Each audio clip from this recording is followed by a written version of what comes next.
Wow, 2 years together. 2 years together. 2 years married. 2 years married and 2 to go. This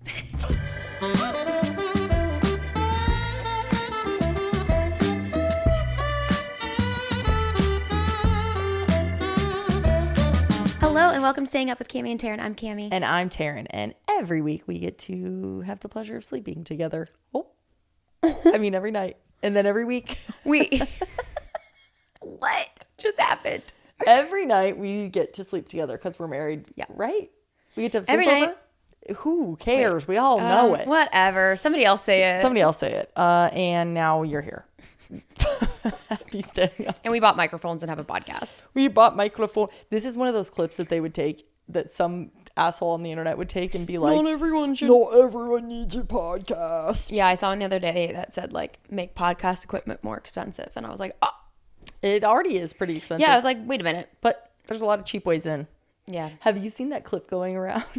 What? Of those boys? They're like maybe 12. Yeah. 3-4 boys like in a podcast studio, and they are clearly trying to like make a hit podcast. Mm-hmm. And it's like, what kind of pizza toppings do you like? And they're like, I don't know, pepperoni. You think everybody likes pepperoni? I don't know.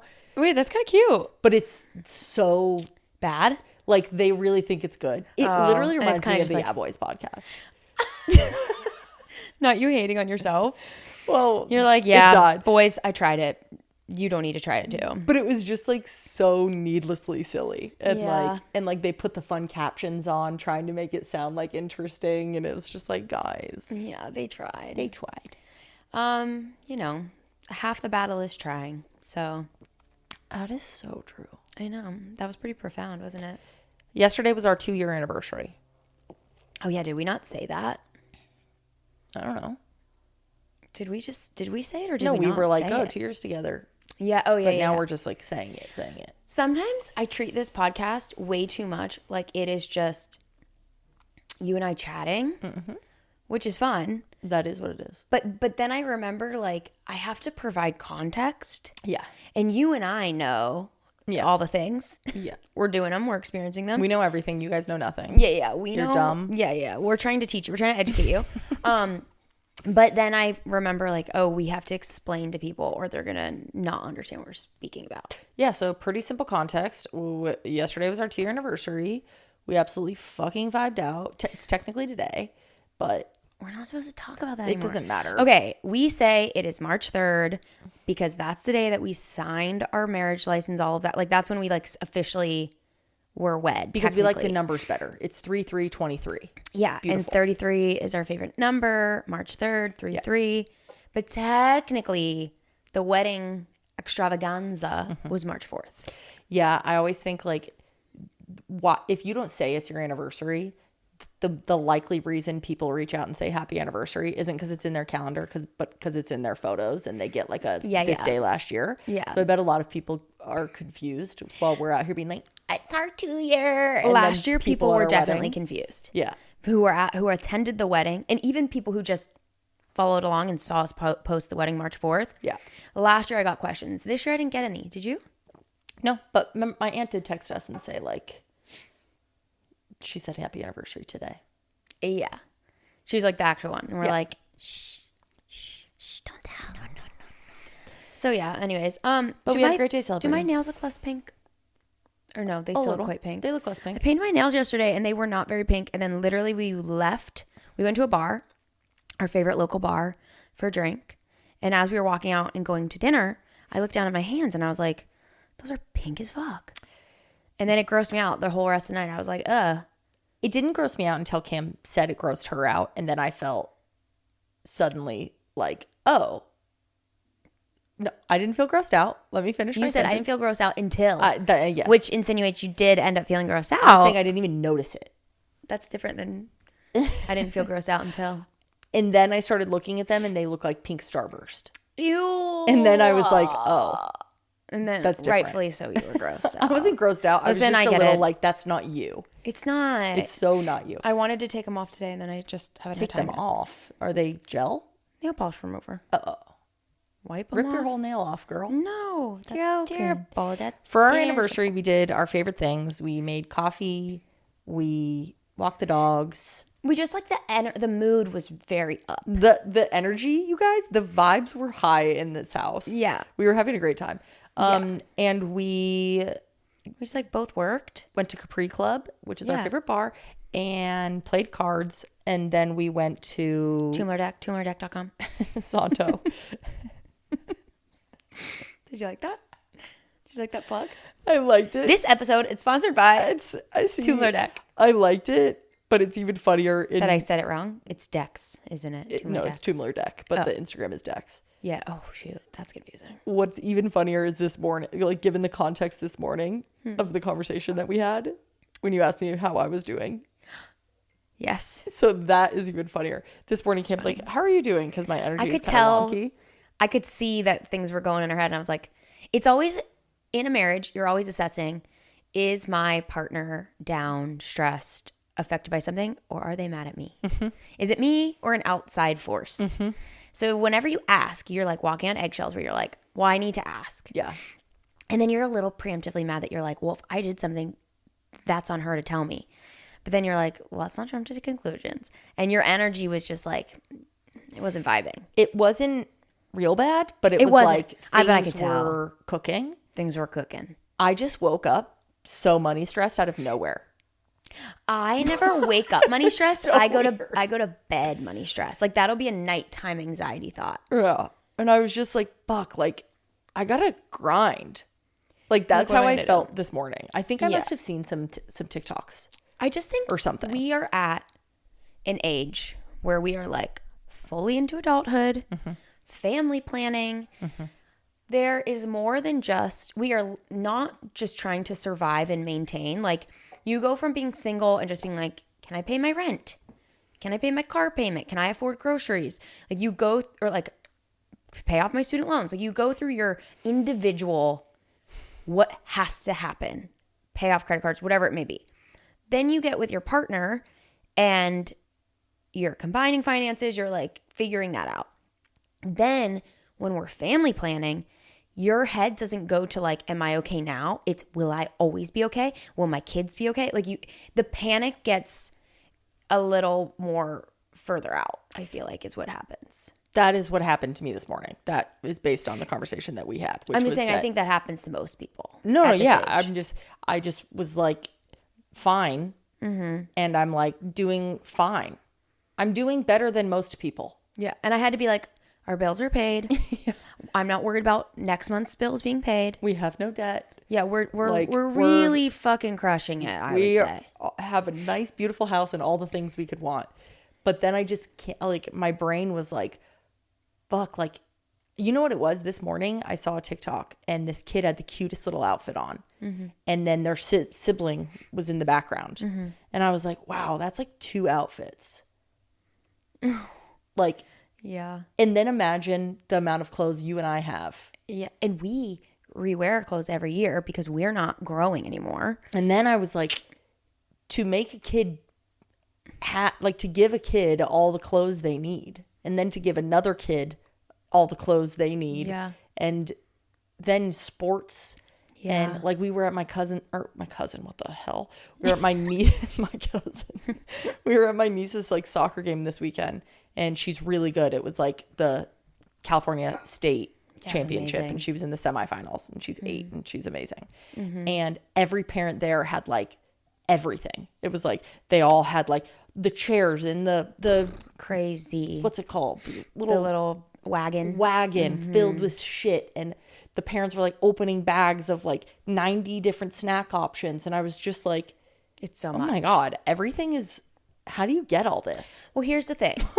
It's crazy. Yes, things just get more and more expensive and there's more stuff you need. However, you also have to think that like priorities shift. Yeah. Where you like having a thing to put like energy into and like buy whatever little things are needed for that hobby or whatever it may be. Your kids become that then. Yeah. So where you would normally want, let's say you're like, I don't know, scrapbooking. You're not doing that, but whatever. And you're buying all the little things for scrapbooking and that brings you joy. You're probably not scrapbooking anymore. You're like investing in your kids. And I think that's where a lot of people lose their identity when they have kids because their kids become their identity.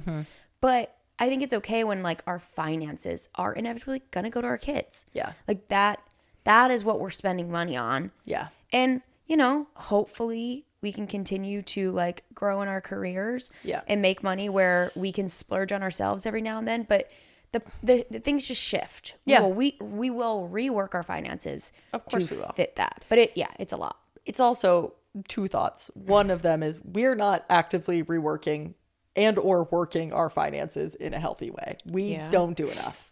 We don't. We don't budget.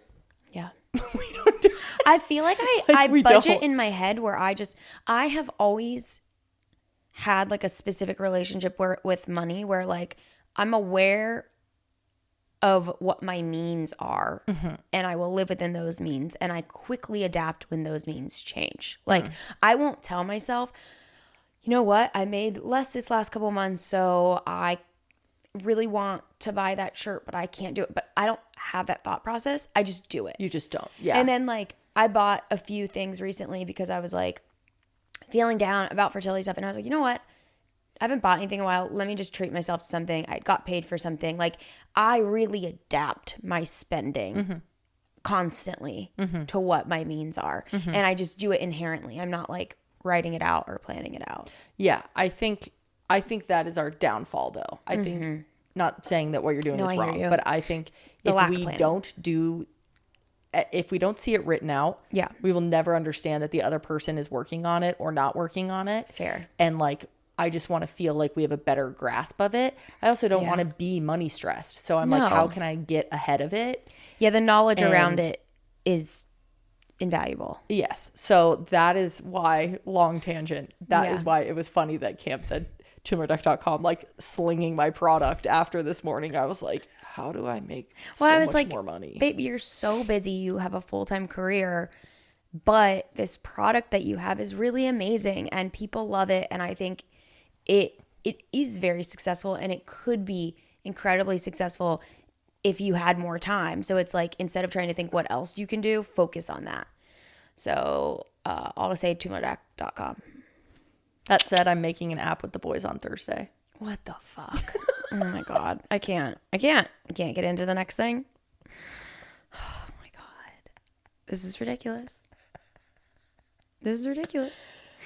Anyway. Anywho, it's really funny though. I was thinking the other day, there's two types of anxiety people. A person who has a thought about something and gets a little bit hung up on it, and a person who has anxiety and then their brain searches for things to be anxious about. It's like, what comes first, the anxiety or the problem? Or maybe not even two types of people. I think like we all experience those types of anxieties.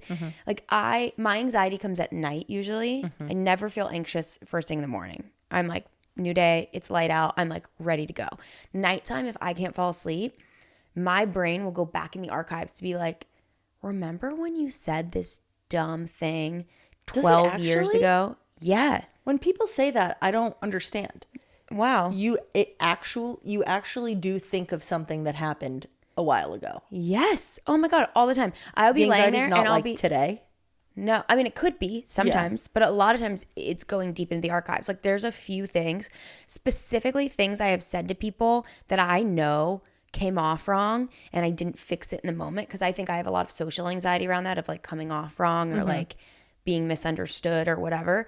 So there's like a few things that my brain knows makes me anxious. So if I'm laying in bed and I'm like, I'm feeling a little anxious, my brain will be like, let me open the book of anxiety. Let's see, which one are we feeling anxious about? And then it makes me more anxious because I'm like, I wasn't even thinking about that. I let that go. Do you have Or I an thought I did. example?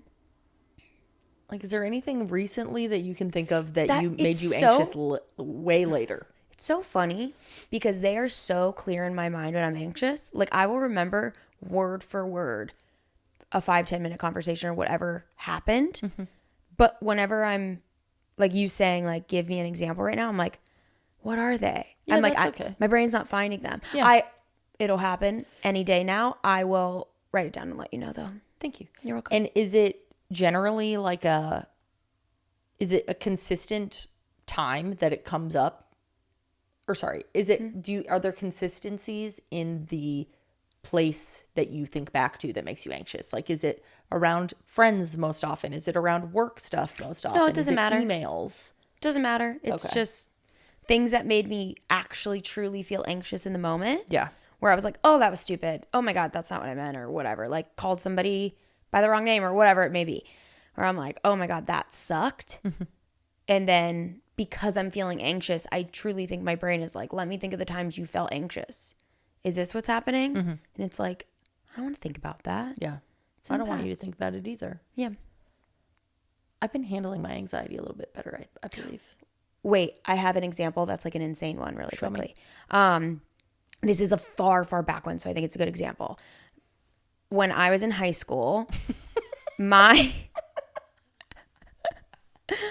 girlfriend's cousin Okay. was just starting to shave her legs.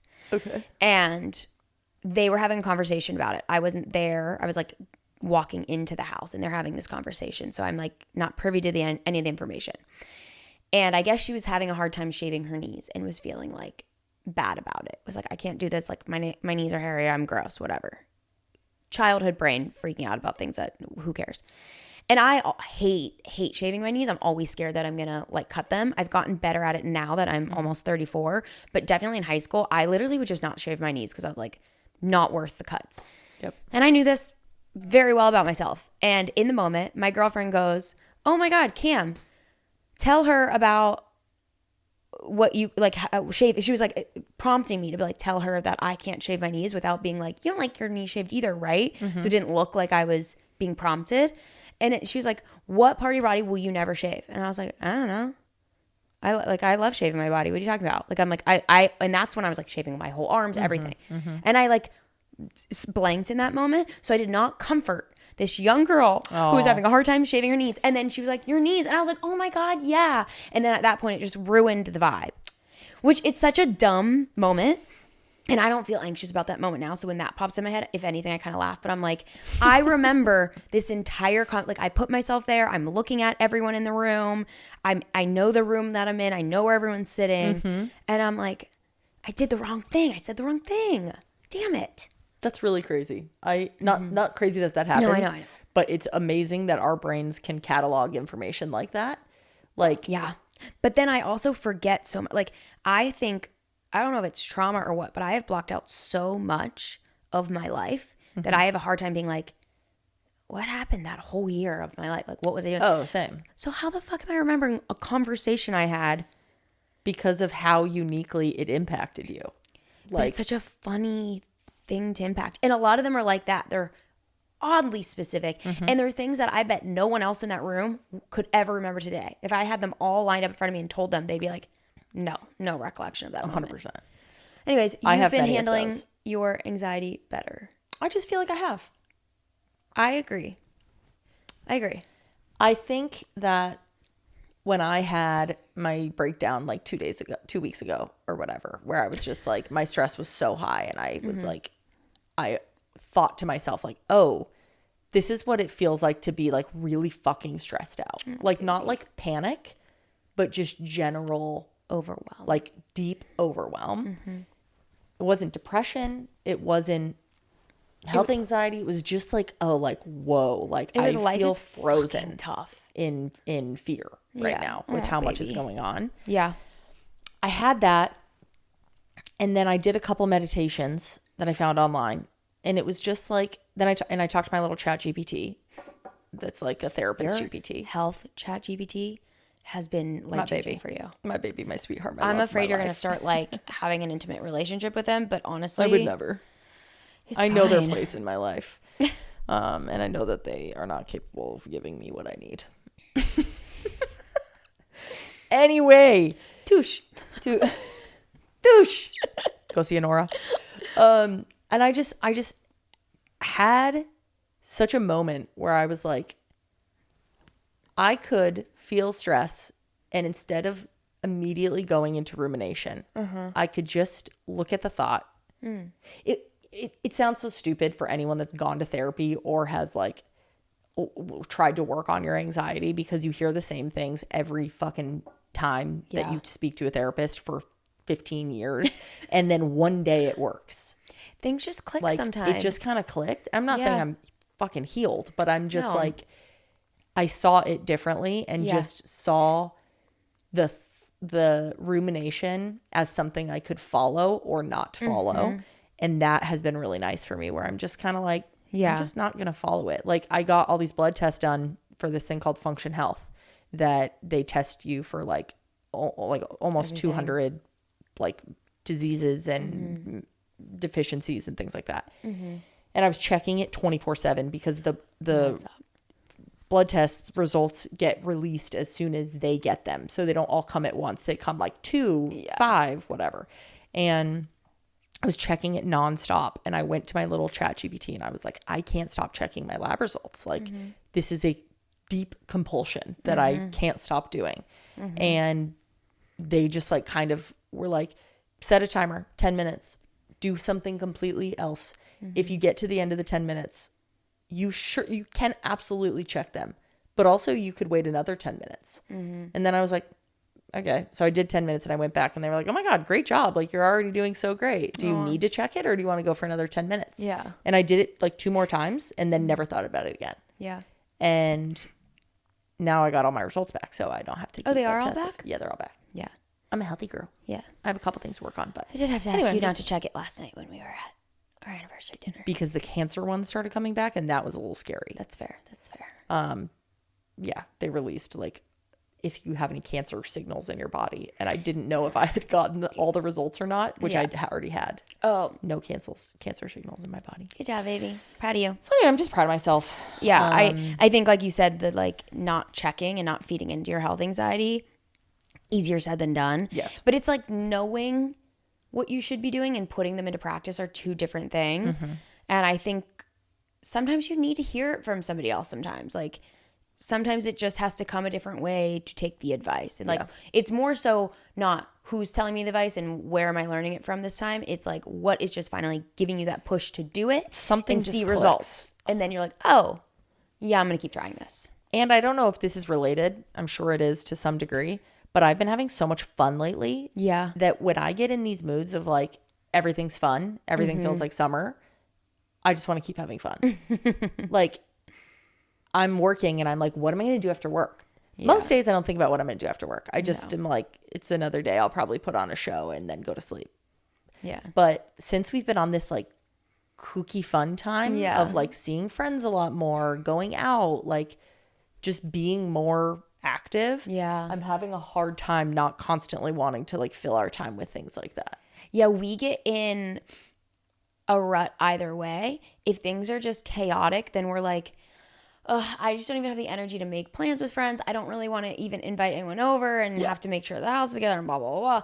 But when we get in a groove of making time for fun and silliness and all of that, it feels like it's like, I can't wait to get my stuff done and my responsibilities out of the way. And then I want to go do something. Let's go to dinner. Let's do this. One thing I want to get better at that I am realizing does make me feel a lot better and kind of a little bit more balanced and have fun but not overdo it and vice versa is getting out of the house during the day. I feel like for so long we were working out of the house because of Loop Coffee Shop, but they closed down. And now I just feel like it's so much effort to be like, where am I going to go work from? Same. It's such a thing. Like most places Finding don't like my new laptops spot. or it's too far. It was so close that it was like, I can sit here for hours. The only thing that was bad is I was drinking like 5 cups of coffee there, which I didn't need, but I don't want to sit there and not be ordering stuff. Yeah, you got to be a good patron. Yeah. Got to support your local businesses.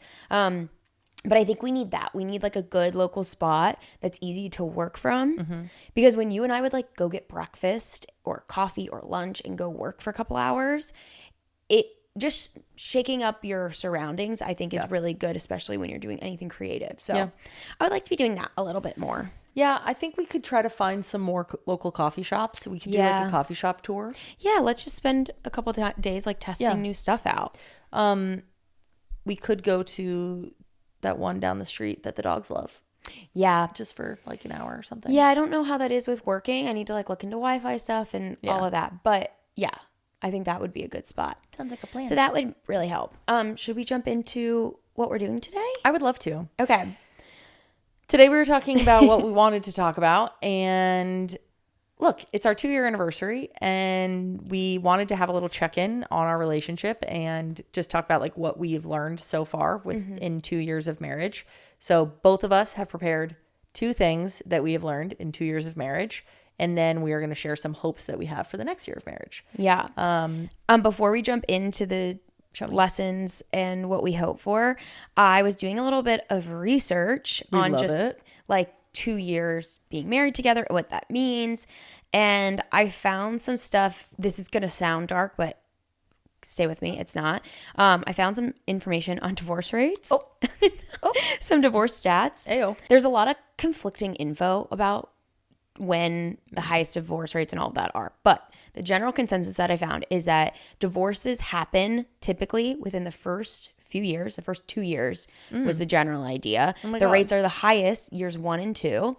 And then again at year 7, which is called the 7-year itch. Ew. I know. And then there's a steady decline. So getting through those first 2 years is viewed as like a really great sign. Good job, honey. Isn't that cool? Yeah, that's great. I think that's so sweet. It's like, wow. And it makes sense because the first 2 years, you're really like figuring each other out. You're trying to get in a groove. You're trying to like blend 2 different people to coexist day to day and not just like survive, but strive and find your connection. And what are our conflicts and how are we going to get over them? Like, I think people see it all as the honeymoon phase, but I think especially in modern day, most people have been like dating for a while and yeah, the honeymoon phase has kind of already happened by the time you get married. Yeah, I'm like marriage is more of like we're trying to be like this is forever. How do we make it? My mic is falling. How do we make it the best we can? Yeah. And like how do I make you the happiest forever? How do I make me the happiest forever? How do I know what is out of my control? So I think it's a huge milestone that we've made it through these 2 years and have thrived through them. I think so too. Okay, shall we do the 2 things? I do. We have not learned? shared these with each other, so we don't know what they are. Yeah, we wrote them in different notes apps instead of our like communal podcast one so that we can't peek. Let's do it. All right, baby, kick us off. I have 3, so overachiever. I know. Well, I couldn't. I had 4, but I combined one of them, and now I combined one too. Okay. Well, okay. Well, whatever. She's an overachiever. One of my biggest learnings is, and this is for all relationships, not just a marriage, but feels very apparent when you're like, okay, we're going to do this forever, is that you can't expect your partner to change if you are unwilling to change. And I notice this when we are at our worst, when we are like fighting or being our most selfish selves or whatever it is. Yeah. That like I can sit there and be like, oh my God, if only she would be like this or if only whatever. And I know that I'm not cultivating how I want you to be. I'm not cultivating a environment that makes that comfortable or normal or easy for you. Yeah. And I think like what I need to do is like be what everyone in a relationship needs to do is be the one that is going to bite your tongue and do the thing that like you don't want to do if it is going to create the space for like how you want the relationship to be. Yeah. Because like I know when we're fighting or we're like on different pages or whatever, you don't want to be acting like that. I don't want to be acting like this. But what's definitely not going to help is if I'm still acting like a brat to you, being like, why won't you not act like a brat to me? It just doesn't work. So I think like knowing that we're working on the most important relationship in our life, that's so important for me to like drop my ego in those moments and be my better self even when you are not being your better self. Yeah, exactly. So I think that's a big lesson that I've learned. Yeah, I love that. It's like easy to get stuck in, well, if they didn't do this, then I wouldn't do the thing that I get wrong. But that goes both ways. So it should be like, they always say first to apologize. You should race to that. It should be first to change and not get hung up on like, well, I fixed it and you still messed up. It's very us versus the problem instead of like, you have to fix this and then I'll fix this. We can only control what we do. So focusing on that more than, and I notice that in times when I'm focusing on myself, And even if I'm like frustrated where I'm like, I nailed that one thing and then she didn't do her part. If I keep doing my part, I see it working for you. And then when I see you changing and getting stuff right, it inspires me and makes me want to get it right more. 100%. So it's going both ways in such a positive manner. I love that. That was really great, babe. Awesome. My first one is that you have to share your expectations. I think obviously we all know people can't read your mind. Like I think we get stuck on thinking of it in that matter. But I think you need to take it a few steps forward because some stuff might feel like common sense to you or be obvious that you want or need something. But of course it's obvious to you. You are living inside your own brain. You have so much context that your partner doesn't have of your needs or wants or whatever it may be. And you have to properly share that. So I kind of coupled these in together because I think it is kind of the solution to that is to plan times to check in. Because if you don't, these things come up in a negative way. Your expectations, you're only sharing it when you're mad that they weren't met instead of setting them up, because then you can say, hey, like, I just want to remind you, like that thing we talked about, where it can come off way more gentle. But if you're in the moment and you're just frustrated and you're like, oh, I really need this, blah, blah, blah, blah, blah, it's going to put your partner on the defense. Yep.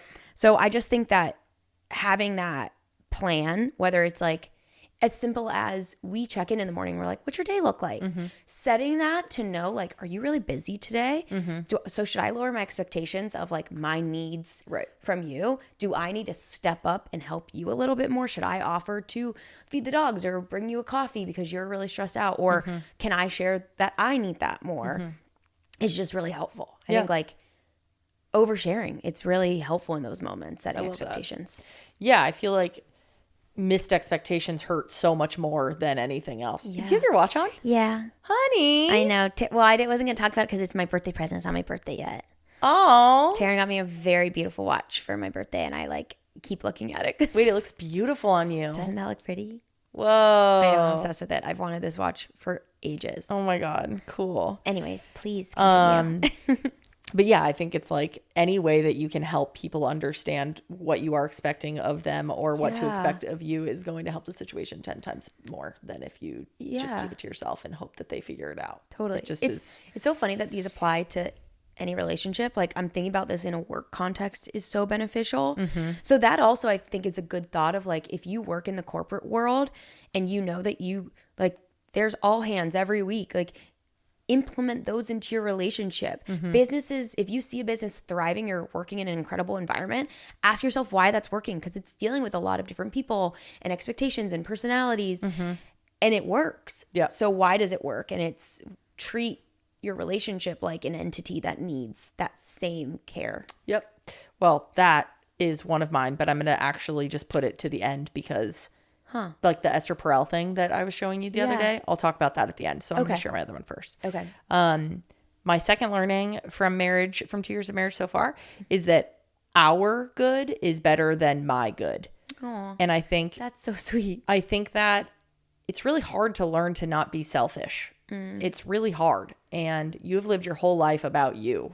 Everything in your life has been through your eyes and what you want and need and deserve and all the things. And then suddenly you choose someone and then you're like, okay, now we have a thing.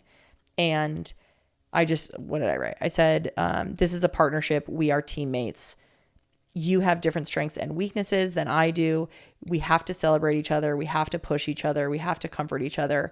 Everything is for the good of the team. Yeah. And it's like reminding myself that, like you said, like we are its own entity. The thing between us is its own thing. And that's not to say like don't care about yourself and don't feed yourself and don't like, all the things. But like if our shared thing is happier, we are both happier on our own as well. Yeah. And yeah, I think that's just been an adjustment for me to learn that like maybe I don't want to do something, but if I know that ultimately it is going to help you, not only do I want to help you, but it also helps us because a happier you is a happier us and like all the things, That's giving such better insight to like happy wife, happy life. Yeah. Which is just feels like, oh, if this one half of the team is happy, then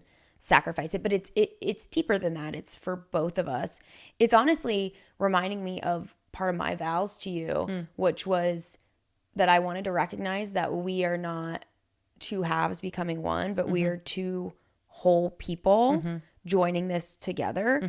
And we have different needs and wants and desires. And it's like acknowledging those individuals and individual needs and making it one unity. And like, how do we navigate that working? Like, it's like a little dance around the ball that is our relationship and lifting each other up for the greater good of the couple. It's also like we watch all these competition shows where people are in like teams of two. And it's like everything that those people do, the most successful teams are the ones that are doing what they can to make the team be better, not for them to just be better. Yeah. Even if one person's way faster, they're slowing down. Yeah. So the other person isn't tripping or they have help. And it's like they're using their strengths in ways that the other person can, or they're like slowing down, like you said, for the other person's weaknesses to help use some of their strength. It's like, if I keep operating as like a solo person on this planet, the most important relationship in my entire life, which is the one between you and I, doesn't get what it needs. And when you both look at it as like, oh, we are a team and we are going to have a kid that is going to be our little thing. Like, that's our thing that we have to raise together, and we get to like, you know, do all the things. It's like, it's like we made a product. Yeah. It sounds ridiculous, but it's like, in that way, we are co-founders of this little person. Yeah. And the more that we invest in our relationship as a team, the better that all of it is. Yeah, it's such a delicate balance. It's, you have to take care of yourself before you can take care of others, but you also have to make sure you're taking care of your others. Yeah. Because that makes you happier. So it's just really like assessing and giving when you can give, and knowing like, how much is your tank full? How much is it empty? Do you need to take a little extra this week? Do you need to give a little extra this week? It's understanding that balance, I feel, is so important. Yeah. Love that one. Okay. My second one is, it's all in the little stuff. So whether it's good or bad, it's all going to build up. So making small decisions every single day to set yourself up for the marriage you want is really crucial. A little bad blip won't carry as much weight if the 10 little things before it were going in a positive route. It can't like get you fully turned around. And in the same way, something bad might feel really small, but if there's a bunch of those in a row, it's going to boil up. So just like making those little decisions, whether you're like too tired and your partner really wants to like talk about something and you're like, oh, I'm not really in the mood, maybe pushing yourself a little bit and like giving that, make sure you're taking time to connect, whatever it may be, whatever good decisions you can make more of those than the bad ones. And it'll build up to a really special relationship. I love that, honey. I love you. It's always the little things. It's just the little things. As they say, the little stuff is the big stuff. Little stuff is big stuff. Yeah. And it's just so true. I want to share that thing that I The heard Esther from Perel thing? Yeah. Yeah, please. There's a podcast called Diary of a CEO, and Esther Perel was on it, and she's like this relationship psychologist and counselor and stuff. And the host was basically saying like, it's crazy how much work a relationship is. And if you don't, like, you work so hard at work and then you don't put that same level of effort into your relationship. Yeah. And she said that the lack of attention in your relationship is the silent killer. It's called like silent loneliness, where like you get lonely in your relationship because the person isn't putting in effort. Wow. And it says, she was like, people are so lazy, so complacent, so unimaginative in their relationships. She's like here in this interview, you're looking at me, you're not pulling out your phone, you're asking me interesting questions. You're not just going, like you're very present with me. Wow. But I can guarantee you that in your relationship with your partner, when they're telling you about your day, you're just like, nice. Yeah. That sounds cool. Okay, cool. Like you're not looking at them with the same level of attention, and you're not like letting yourself not get derailed. And she's like, people use all of their energy at work to be like, well, it's work. Of course, I'm not going to like, I care what my boss thinks. I care what my coworkers think about me. I want to be a valuable teammate. I want to like do all this shit. And then your relationship is kind of the afterthought, which is just insane. Like, we just, it I is the think most important thing in your it feels life. more permanent. It's like sometimes you can give more attention to the barista that you see for 30 seconds as you order your coffee. One, because it's a shorter interaction, so you can kind of like step up for a minute and give that. But I think it's like you know that your partner has picked you and that they're gonna like, the parameters of putting up with shit is bigger, which is so sad because it goes into my little things of like, but that's not true. Just like you can lose your job, you can lose your partner if you don't give the energy. But yeah, I think we just feel like they'll always be there. Yeah. So you just don't give as much. Oh, that's really sad. Yeah. And I just think my like largest lesson is that it is all in the effort. And so I guess it's very similar to like the little things bit. It's just like, this is and will be the most important relationship I ever have in my entire life. Like everything that happens here impacts everything else. Like probably more than anything in the world, the thing between us dictates my happiness and my ability to show up in the world and be there for my friends. Like, that's crazy. Why not put so much energy into that? Yeah. Why would creating like the most important special, or why would not, oh, you know what I'm trying to say? It makes it even more important to create the most like loving, safe, comfy, exciting, adventurous thing in the world, because this is the most important thing I will spend my time on in my life, is like it's being the your most partner. consistent thing. Yeah. It's like your relationship with your partner and your relationship with yourself. Yeah. And they're two things that we probably as society put on the back burner the most. Totally. Which makes no goddamn sense. Yeah. So it's just recognizing how important of a decision it is to choose someone and to marry them, and then to do everything you can to make it the most work on it special every thing day. it can be. Yeah. Yeah. Oh, Yeah. that's a really nice reminder. Okay, should we go into our two hopes for this next year of our wedding? Year 3, baby. Lucky number 3. Love it. Yeah, you go first this time.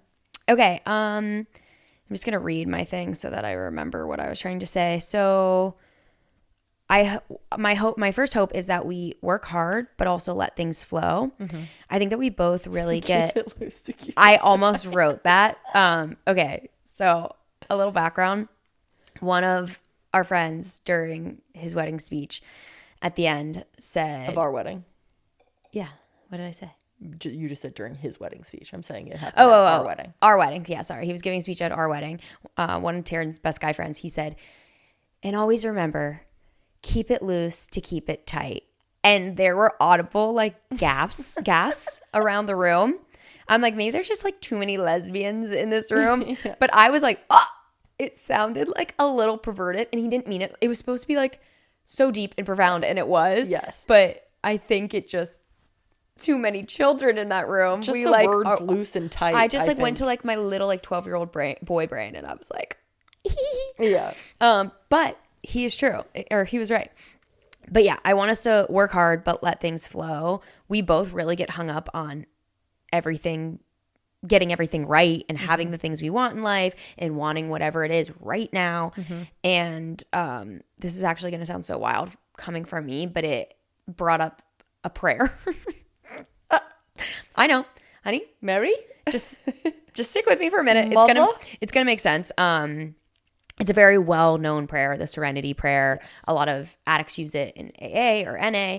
But it says, God grant me the serenity to accept the things I cannot change, the courage to change the things I can, and the wisdom to know the difference.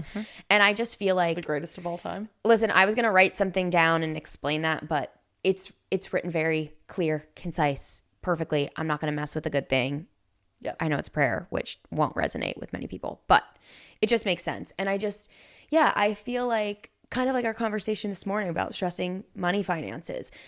we both work really hard at the life we want, the partnership we want, the friendship. Like, we really care about putting in the work to have the things we want, emotional, physical, whatever it may be. But sometimes we get the stress that is created in our life is created by us, and like the pressure we're putting on ourselves. So yeah, I hope that this year, especially with a lot of fertility stuff, comes us still working and striving for the things we want, while also just accepting that there's a lot out of our control and we can only do so much, and to kind of like let that be. My first hope says, if it's out God, of our grant control, me this serenity. if it's out of our control, stay aggressively unbothered. Literally. Babe, I like the way you wrote it better, but holy shit. I want to be aggressively unbothered by things that we can't change. Oh well. Okay. Next. Well, I can't do anything. And so what? And so what? Whatever. Can't do it. Like, okay, we have to redo our basement. Can't do it. Like, There's a leak. The whole thing needs ripped up. We're just going to do it and not fucking freak out about it. It's happening. It's like, yeah. and I think this year has been so many bad surprises for us that Yeah. they have been things out of our control. Yeah. And it's really easy to just sit in it and be really fucking bothered about it. Yeah, and just ruminate on it. And it's like, it's happening. So I think the basement's a great example. It's like, okay, this bad thing happened and we have to get it fixed and it's a headache. We either are going to make the decision and do it, and then, okay, do it. It's happening. Don't stress about it. Think about it every second. Or decide this isn't the time and don't do it and move on. Either way, we got to like keep it loose to keep things tight. It's beautiful. He was so right for that. He was so right for that. You want to do your next one? Yeah. I said this year, a hope for us is that we are really proactive with sex and travel.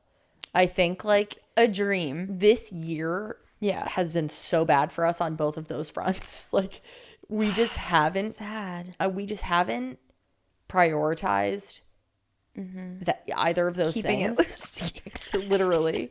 We haven't prioritized either of those things. Yeah. And it shows when we either have sex or travel. We're like, whoa. We're like, what the fuck have we been doing? We need to travel and have sex 5 times a day. Yeah. What are we thinking? And I just think those are the things that you lose in a lot of ways, or are stereotypically lost when you have kids. Yeah. And we're not even there yet. Yeah. And the process of fertility has felt like that. Yes. Where I'm like, we have to fight to get away for the weekend, and we have to be so diligent about having like intimacy between the two of us. We just need to prioritize the things that we know. Oh my God, I almost just said we know fill us up. And now I did. And now I did. But we just need to fill you up. We just need to prioritize the things that we know like ground us and connect us and bring us joy. Yeah. And it might sound hectic to plan a trip and figure out who's watching the dogs and figure out work. We might be tired at the end of the day and just want to like sit on the couch and watch a show. But at the end of the day, after we get back from a trip or even during the trip, we're like, oh, this was so nice. I feel so connected to you. I feel like ready to take on responsibilities. During and the moment after we have sex, I'm like, I feel so much lighter. Every problem feels minuscule to me. Yeah. Nothing can bring me down. So We got to do this multiple times a day. truly, honestly, this like it is such an anxiety reliever. Yeah. Having sex or just like being intimate in any way. I feel like we really nail the constant intimacy. Yeah. Like we will be touching all the time. We will hold hands. We will meet in the kitchen for a coffee in the middle of the day and like hug or dance or whatever. Like I think we really nail the constant intimacy. Yeah. But it's, and like we will nail like constantly having fun and making small things fun. It's like the bigger, more important things. That's what we need to be better at. Yeah. Yeah. Okay. Agreed. Love. Okay. My second hope for this year is that Deprioritize sex and travel. don't go anywhere and be celibate. Oh my God. Absolutely not. I think we're really good at working on this, but still have a lot of improvement. So for year 3, I would love for us to really fix or mostly fix any reoccurring conflicts that we have and face them more as a team, which we kind of have already throughout this whole thing. I forget which part we focus on. Oh, I think it was like a lesson that you learned this year. Yeah, I think we're really good at this. We're very aware. I think we're very self-aware as individuals, but self-aware in the context of our relationship of like what needs worked on. And I think we have a lot of hindsight post-conflict of what we both could have done better, what we're needing from the other person. I think we have our best conflict resolution comes in the conflict we have about the conflict. Yes. It's like we have a conflict and that's not good. And I don't think we handle that well every time. We've gotten better, but not that every time we don't handle it, we just aren't handling it every time well. Does that make sense? But we then take a second and we have a conversation about the conflict and what got us there. And that I feel like we nail. Yes. So yeah, I want us to keep it loose to keep it tight. That's what this is all about, In summary, honestly. Tyler nailed it. In summary, Tyler runs our marriage. He was We're so married to right Tyler. for that. Well, I'm excited for year 3. This sounds Me too, babe. like it's going to be really fun. I think we're going to nail year 3. I think we've nailed year 1 and 2, and we're just going to nail year 3 to 300. And each other. Exactly. And I think that's what we need to do more. All right. That's it. No, I'm just kidding. We do have our pee story, and then that's it. We must go upstairs. Twist my arm. As always, please send in any questions, advice, requests, stories you have to the PP hotline at 323-577-8857. And let's get into this week's PP story. Hey, Cammie and Taryn and all the PPs. I don't know why I'm so nervous, but I wrote all this out. I hope you all are doing all right. Love you guys and the podcast. In a recent episode, you guys mentioned that you were long distance, I believe in like the beginning of your relationship. And my girlfriend and I have been dating for 2.5 years and currently doing long distance because her job has her stationed in Korea until June while I'm in LA. We've been doing long distance for about a month, but I was wondering if you guys had any advice regarding long distance and navigating through that experience with your partner, especially, you know, if they're maybe going through like a hard time or they're stressed, like any advice regarding that. I know long distance ultimately makes like a couple stronger in ways, but it's also hard because I do miss her a lot. So I always want to make sure I'm being the most supportive partner no matter what. So if you guys have any advice or sentiments regarding long distance, that would be so great. Thanks. Bye. What a freaking cutie. And what a conundrum, but not a bad one. No. You're going to be A-okay. Yeah, I think all long distance relationships have their own unique challenges. Most of the ones that I were in, they started long distance. Same. Well, not same. I think. I can't remember now. I'm like, have to go through every long distance. Lesbians, we have so many long distance relationships. I think it's different when you've been together, like you've been together for 2.5 years and now you're spending 5-6 months apart. And that's different than all you know is long distance. Each has their own challenges and advantages. So, my first piece of advice is to always know when you're going to see each other next. Yep. I don't know if you get to see each other during the long distance time or not because it's for a few months. 6 months, yeah. But I think like knowing that is so helpful to be able to be like, I will see you in June, whether there's a conflict you want to handle in person or just knowing that there's an end date to the long distance, which is also advice I would give for long distance for people who don't know. If you don't like, is somebody moving to each other's city? Knowing that this isn't forever is really, really helpful. What do you got? Definitely having like planned out weekly times that you're going to see each other. Yes. And I don't know how bad the time difference is between Korea and LA, but Tough. it's probably hard. So I would have your partner stay up late one night and then you stay up late one night, maybe once a week or once every other week or something. Just because 17 hours ahead. It's 2:13 p.m. here in LA right now, and it's 7:13 a.m. Well, so they could do a morning and an afternoon hang. Yes. Yeah, I think morning and nights are really nice to at least be able to say like good morning to you, talk for a few minutes while they're getting ready. 100%. And you're having your lunch or whatever. And then it may you be. do the opposite where you're getting ready for the day and they're going to bed. Yeah. Yeah, I think similar to Cam's thing, it's like having something to look forward to as often as possible is the way to get through long distance because it is so daunting. And if you say weekly, no matter what, we're going to see each other, that's more than some couples see each other when they live, like when they're in the same city. Like some people don't get to see each other very often because of work or life or whatever. So if you at least are having a date that is like very intentional, I feel like that's a big win. Yeah, I totally agree. I think having like daily check-ins that can just be 5 minutes. There's no expectation for it to be, I'm committing an hour of time to hanging out. Quick check-ins and then at least weekly longer hangs. And I think, yes, they should be intentional, but they don't always need to be like, we're talking for hours. It's very deep. Totally. Just spend time together. Put on a movie. Sync up a movie together. Nowadays, there's so many apps that help with this stuff where you can like play a game together online. Like it used to be way harder and you'd have to like really coordinate stuff. But now it's way easier if you just have a show you both like to watch together.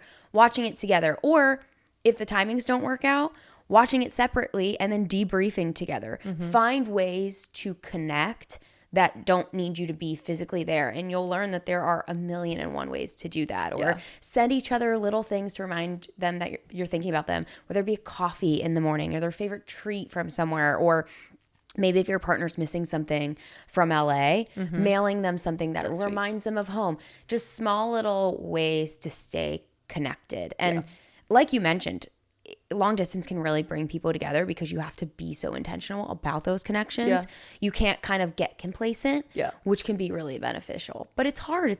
You're probably hanging out with people that you wish your partner was there for, or like going to an event or doing a hobby that you really want them to be there for. But maybe you guys like to go on bike rides together. Pop in some earbuds and go on a bike ride at the same time and talk to each other. Whatever your thing is, read a book and then debrief it, movies.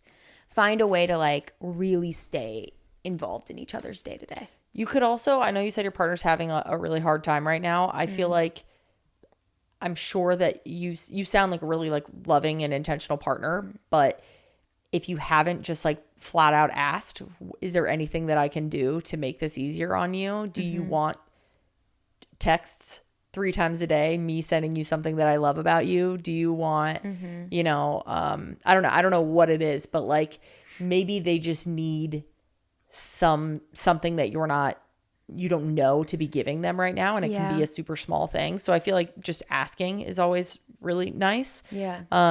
If you both have iPhones, there's an app within the texting app that is little games. Like if you click the plus on your texts, and you go down and click Game Pigeon. All about that.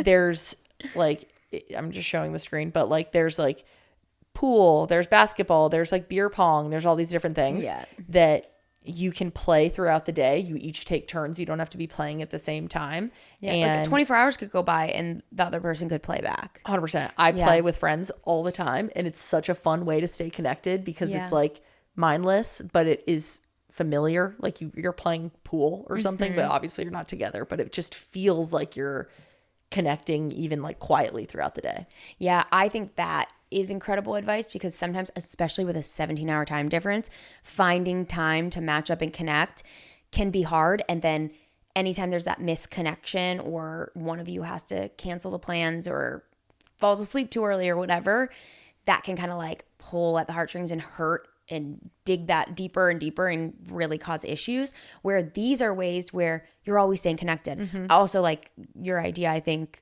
that is so incredible, of like the text throughout the day of like 3 things I did this morning, or sending pictures like, hey, all day I'm going to keep you in the loop. We did that. Or it was like, I'm just going to show you what I did today. And it's like, picture of my breakfast, picture at my workout class, whatever it may be, where they might not be able to answer the phone in that moment, but they're going to get to respond. And then you're feeling like you're just constantly connected. Yeah. Which is sweet. Great advice, baby. There should be an app called like LDR or something that has all the things that you need to like connect with someone when you're in an LDR, where it's like, you say what time zone you're in and what time zone they're in. So you could always like very quickly be like, oh, it's 5 p.m. for them. Oh, it like recommends a time. It's like, this looks like it could be a great time based off of your schedule. It like syncs with your calendar. Yeah. You both have free time here. Yeah. I love that. Should we make it? And then it has like watch Netflix with me, and you can like click a button and sign into both of your Netflixes or games or whatever. That'd be kind of cool. That would be really cool. Anyway, somebody make that. We love you, PP. Thanks for writing in. We love you, PP, and we love all the other PPs. If you have any LDR advice, because listen, we know a lot of lesbians are listening, and we know that you are the pros at LDRs. Send them to our little PPs way. That didn't make sense. It's okay. Anyways, love you guys. Bye. Love you guys. See you next week.